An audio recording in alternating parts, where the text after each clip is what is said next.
Ustazah, tentang kunut sholat subuh, umpama belum hafal doa kunut itu bagaimana? Nah, sebelumnya akan saya bahas dulu mengenai masalah kunut subuh itu sendiri, hukumnya berdasarkan pendapat dari 4 mazhab. Kunut subuh itu sendiri hukumnya diikhtilafkan oleh para ulama, artinya terdapat perbedaan pendapat di antara para ulama. Menurut madhab Hanafi dan juga madhab Hambali, hukum kunut pada sholat subuh itu tidak disunnahkan. Adapun menurut madhab Maliki dan madhab Syafi'i, kunut pada sholat subuh itu disunnahkan. Nah, kalau saya sendiri madhab Syafi'i dan memang mayoritas di Indonesia itu masyarakatnya bermadhab Syafi'i. Dan apa dasarnya kenapa madhab Syafi'i menyunahkan di dalam sholat subuh itu melaksanakan doa kunut? Nah, ini dalilnya. Nah, ini keterangannya ada di dalam kitab Kifayatul Akhyar halaman 114. Rawahu Anas radhiyallahu anhu qala mazala Rasulullah sallallahu alaihi wasallam yaqnutu fi subhi hatta faraqad dunya. Bahwa kata sahabat Anas, baginda Nabi Muhammad sallallahu alaihi wasallam itu melaksanakan kunut salat subuh. Sampai kapan? Sampai dengan akhir hidupnya. Hadis riwayat Imam Ahmad dan selain Imam Ahmad.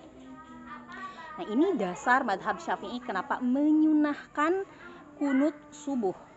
Dan ini kalau dalam madhab Syafi'i melaksanakan kunut subuh itu termasuk kategori sunnah ab'ad. Sunnah ab'ad adalah sunnah yang apabila ditinggalkan itu disunnahkan melaksanakan sujud sahwi. Bagaimana kalau tidak melaksanakan kunut subuh? Seseorang bermadhab Syafi'i tidak melaksanakan kunut subuh, apakah sholat subuhnya sah? Jawabannya sah. Karena apa? Ya karena hukumnya sunnah, karena bukan rukun sholat. Gimana kalau tidak melaksanakan kunut subuh, tidak pula melaksanakan sujud sahwi? Apakah sholatnya sah? Ya tetap sah, karena kunut subuhnya sunnah, melaksanakan sujud sahwinya pun sunnah. Dan tak perlu perbedaan pendapat antara 4 madhab ini dibentrokan, masing-masing punya pendapat. Kita mau ambil pendapat yang mana silahkan. Semuanya punya dasar masing-masing dan semuanya diambil ya, pengambilan dasarnya istinbatnya tentunya dari Al-Quran, kalau nggak dari Al-Quran dari hadis.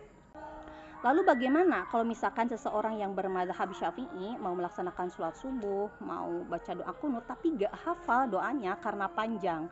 Sementara kan taunya masyarakat kalau doa kunut itu adalah Allahumma hdini fi man hadait wa afini fi man afait. Nah, doa yang itu, apakah harus doa yang itu?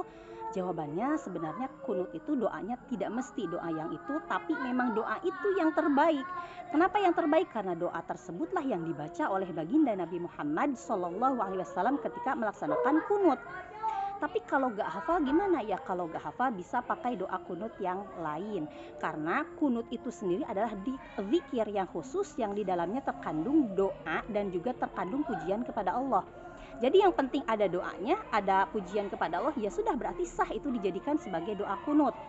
Contoh yang pendek, Allahumma gfir lana ya ghafur. Segitu aja cukup. Lanjut baca sholawat pada baginda Nabi. Segitu cukup. Atau bisa juga menggunakan ayat Al-Quran yang di dalam ayat Al-Quran tersebut ada doanya, ada pujiannya kepada Allah, itu juga sah. Jadi sekali lagi, kalau memang masih proses menghafal doa kunut yang tadi yang Allahumma hdini, ya lanjut hafalkan karena itu doa kunut yang terbaik.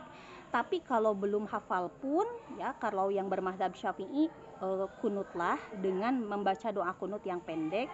Contohnya Allahumma gfir lana ya ghafur. Lanjut baca sholawat sallallahu alaihi sayyidina, ya seterusnya.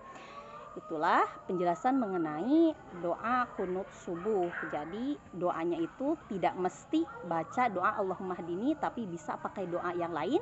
Yang penting dalamnya ada doanya, ada pujiannya kepada Allah, maka sah dijadikan sebagai doa kunut.